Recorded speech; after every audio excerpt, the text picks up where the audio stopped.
Good day, Tab I fam. We are still celebrating 135 years of impactful ministry here at Tabernacle Baptist Church.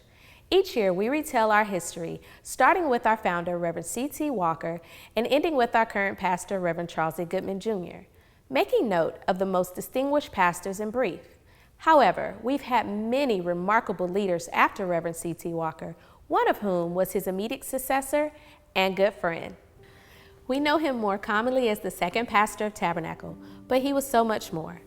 Born in 1869, Reverend Silas Xavier Floyd was the son of Reverend David and Sarah Jane Floyd, former slaves of Sandersville, Georgia.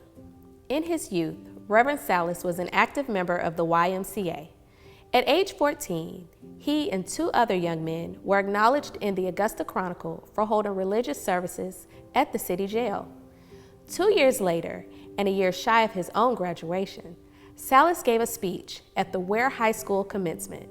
The very next year, he delivered another rousing speech, but this time as class valedictorian. He went on to graduate from Atlanta University.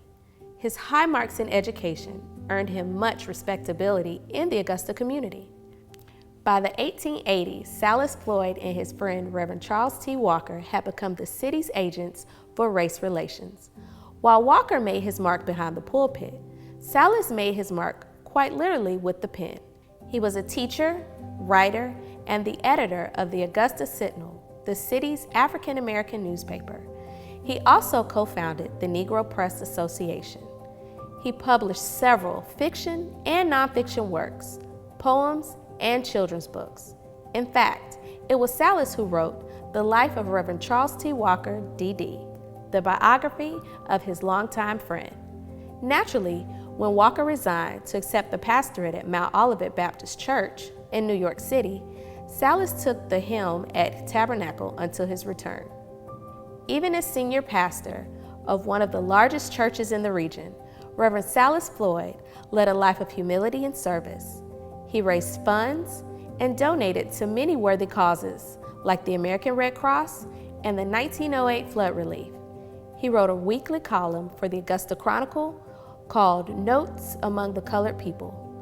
During the 1918-1919 influenza epidemic, he and other teachers filled the city's nursing shortage.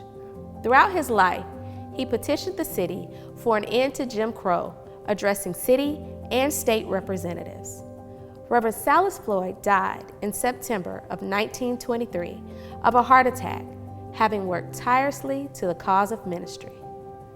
Last week's message, Every 6 Steps, reminds us to pause and celebrate on life's journey, because sometimes we're often guilty of only celebrating the big moments, and that's true even with our Tabernacle history.